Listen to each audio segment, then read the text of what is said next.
In October 2009, an Oklahoma family of 3 drove into the hills near the Sans Bois Mountains, apparently to look at a piece of land they were thinking about buying. Bobby Jamison, his wife Sherilynn, and their 6-year-old daughter, Madyson, never came home. Their truck was later found abandoned in a remote area, and what was left behind only made the mystery worse. Inside were their IDs, phones, GPS, a large amount of cash, and the family dog still alive but severely malnourished. For years, nobody knew what happened to them. Then, in November 2013, hunters found the skeletal remains of 2 adults and 1 child roughly 2.7 miles from where the truck had been discovered. In July 2014, the Oklahoma Medical Examiner confirmed the remains were the Jamison family. But even then, the biggest question was still unanswered. No cause of death could be determined. That's what makes this case stick. It isn't just a disappearance. It's a disappearance that came with an abandoned vehicle, a starving dog, missing personal items that should have mattered, and a body recovery that solved identity but solved almost nothing else. Over time, the case got buried under talk of demons, strange behavior, and all kinds of rumors that grew around a mystery when hard answers never arrive. But underneath all of that noise is a much colder and more unsettling story. A family drove into a remote part of Oklahoma, got out of the truck, and in the final stretch of their lives, something happened that nobody has ever been able to clearly explain. Lord, I wish I knew 20 years ago or so before I went blue. I've been waiting for someone to cut me loose. I didn't recognize those sad eyes. All along I was you. I've been kicking the can way too long now. I've been kicking the can way too long now. Peace, say hello to heaven. Searching for the boy I once outgrew. Those days when everything went to 11, I can honestly say I cried the day that Chris Cornell died. And I've been kicking the can way too long now. I've been kicking the can way too long now. Lord, I wish I knew 20 years ago or so before I went blue.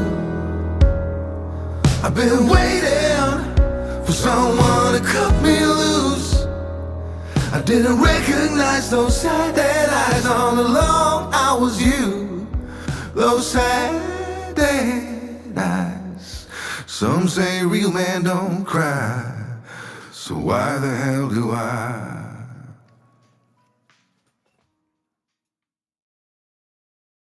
Before the Jamisons became one of Oklahoma's strangest unsolved cases, they were just a family from Eufaula trying to make a move. Reports at the time said they were looking at 40 acres near Red Oak, out by the Sans Bois Mountains, as if they might be planning some kind of reset. That detail matters because it frames the trip not as some random late-night drive, but as a purposeful outing. They had somewhere to go and a reason to be there. This wasn't a case where their vehicle was found on the side of the road with no context at all. They were believed to be heading into that area on purpose. But there were also signs that life around them wasn't exactly calm. One of the more documented pressure points in the case came from Bobby Jamison's legal filing against his father. According to reports from the Oklahoman, later carried by KGOU and Public Radio Tulsa, Bobby claimed his father had threatened to kill him and his family on at least 2 occasions before the disappearance. Bobby also alleged that his father had struck him with a vehicle in 2008. That doesn't prove his father had anything to do with what happened. Law enforcement did not publicly establish that connection, but it does tell us something important. This family wasn't living in some peaceful bubble before they vanished. There was conflict, fear, and real tension in the background. Not a mystery so bizarre, the FBI and state agents are trying to figure out what happened to an Oklahoma family missing now for 2 weeks. Eyewitness News 5's Brandon Byer has new details about what clues investigators are finding. Bobby and Sherilynn Jamison, along with their young daughter Madyson, were last seen in Red Oak, Oklahoma. They were looking at about a 40-acre piece of land. Since then, deputies have found the family truck. And then there's the part of the case that people always remember, because it sounds like something out of a horror movie. Over the years, reports spread that the family had been talking about spirits or strange activity in their home. There was also repeated discussion of Bobby reading from occult material and Sherilynn believing their house was haunted. Those details became a huge part of the case's reputation. But they're also exactly where things get muddy. They may tell us something about the family's state of mind, or they may simply show how fast a mystery can grow into folklore once it hits the media cycle. Either way, it's one of the reasons this case never stayed a normal missing person story. The second the public got hold of those details, the Jamisons stopped being seen as just a missing family and started being seen as a family surrounded by omens. On or around October 8th, 2009, the Jamisons made the trip into a remote part of southeastern Oklahoma. That area is important to picture correctly. We're not talking about a busy road outside town. We're talking about rough terrain, brush hills, and a place where a person could get turned around fast, especially if something unexpected happened. According to later reports, they were believed to be scouting land in that region near Red Oak and Kinta. Their truck was eventually found partway up Panola Mountain, and from the beginning, investigators seemed to believe the family had not simply vanished by choice. The truck is where this whole case changes from sad to deeply unsettling. When authorities found it, so many of the things you'd expect a family to take with them were still there. Their wallets and IDs were reportedly inside, their cell phones were inside, their GPS was inside, and roughly $32,000 in cash was also reportedly left behind, which immediately made the scene feel wrong.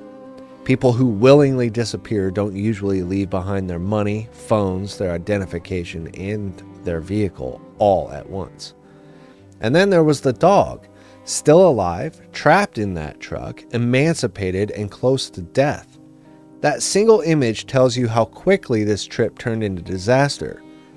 Whatever happened, it happened in a way that left no one able to come back and even open the door. One of the eeriest details tied to the day they disappeared came from surveillance footage outside the Jamison home. Investigators later reviewed video showing Bobby and Sherilynn loading up the truck in what multiple reports described as quiet, mechanical, almost trance-like way. They made repeated trips back and forth, barely appearing to speak. In a case already full of things that didn't sit right, that footage added another layer of discomfort. But again, it's important not to let the atmosphere become the evidence. Strange body language in a driveway is unsettling. It is not an explanation. It doesn't tell us whether they were scared, exhausted, drug impaired, distracted, arguing, mentally overwhelmed, or simply focused on leaving. It only tells us that when investigators looked backward, even the last known images of the family seemed wrong.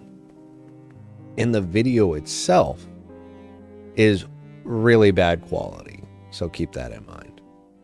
For 4 years, the Jamison family's disappearance sat in that awful space between missing persons case and open-ended mystery.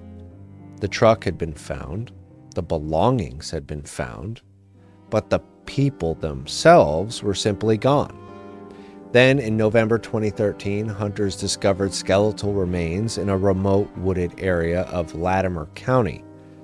The remains were those of 2 adults and 1 child, and the location was only about 2.7 miles from where the family's truck had been found years earlier. On July 3, 2014, the Oklahoma medical examiner confirmed the remains belonged to Bobby, Sherilynn, and Madyson Jamison. You may remember the Jamison family. Here are their pictures. They disappeared back in 2009. They have not been seen since. But this weekend, deer hunters found the skeletal remains of 2 adults and a child in the mountains near the small town of Kenton, just a few miles away from that family where they disappeared. That should have been the moment the case turned the corner. Usually when the remains are found, even years later, at least some of the fog lifts. Maybe the evidence points to homicide. Maybe it suggests exposure. Maybe it reveals a medical emergency, an accident, gunshot trauma, blunt force injuries, or some sign of what happened in those final hours. But in the Jamison case, the recovery brought closure only in the narrowest technical sense. The family had been found. The mystery had not been solved. According to the medical examiner's findings reported by KTUL and the Associated Press, the condition of the remains made it impossible to determine the cause and manner of the death. The examiner noted post-mortem animal damage, including carnivore damage, which made it harder to assess whether any trauma had occurred before death. That's one of the cruelest parts of this case. The very thing that could have answered the question was time. Time in the woods, time in the elements, and time before discovery had erased too much.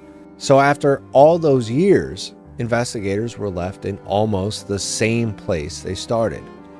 Knowing the Jamisons were dead, but not knowing how or why. The first theory, and probably the most grounded, is that the family suffered some kind of exposure-related death after leaving the truck. Maybe they set out on foot, got disoriented, and never made it back. Maybe one person became injured or incapacitated and the other stayed with them. Maybe terrain, weather, panic, or a wrong decision turned a short distance into a fatal one. The remains being found less than 3 miles from the truck makes that theory possible. It also matches the idea that the family may have expected to return to the vehicle. But even this theory leaves rough edges. Why leave the truck in the first place with a small child? Why leave behind jackets and essentials?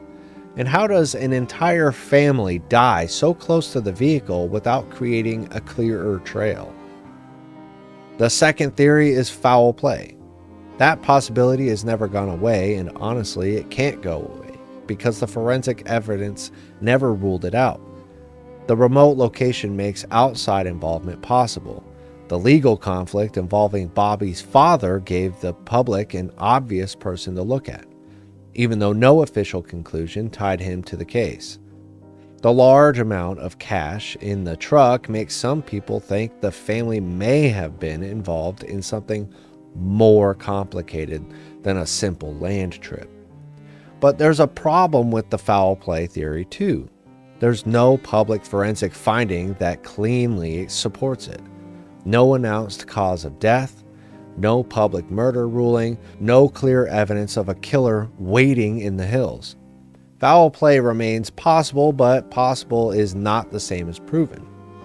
A third theory centers on mental health, paranoia, or some kind of shared crisis inside the family. This is usually where people fold in the haunting stories.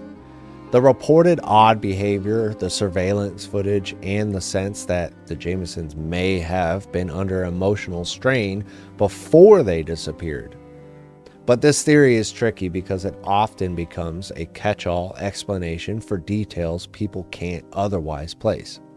Strange behavior does not automatically equal psychological collapse. Reports of spiritual fear do not automatically explain why 3 people died in a remote area.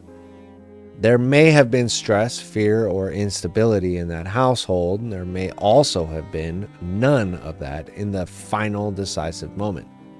This theory survives mostly because the case leaves room for it, not because the evidence clearly points there.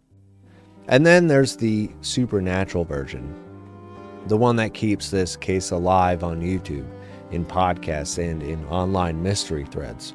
That version says the Jamisons were haunted, cursed, pursued by something demonic, or somehow drawn into the mountains by forces no normal investigation could ever explain.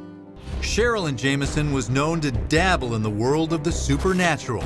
On a container near her home, she scrawled graffiti about witches and black cats. She did tell me that one time she had cast demons out of someone.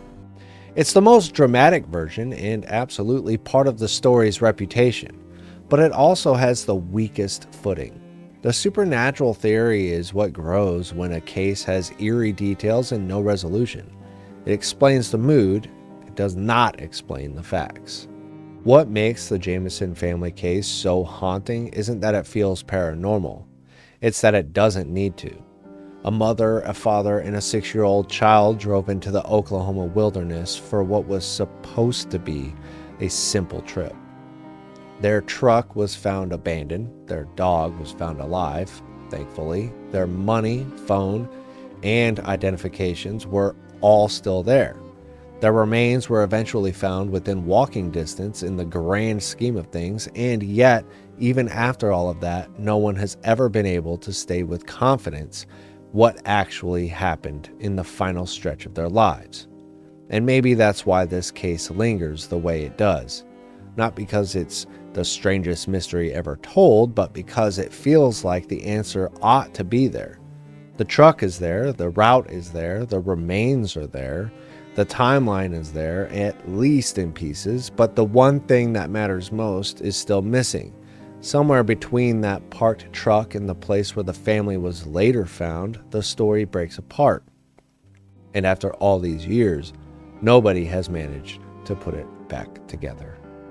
I can't imagine anybody killing a 6-year-old girl. In my further imagination, I can't see that happen, and how can somebody do that?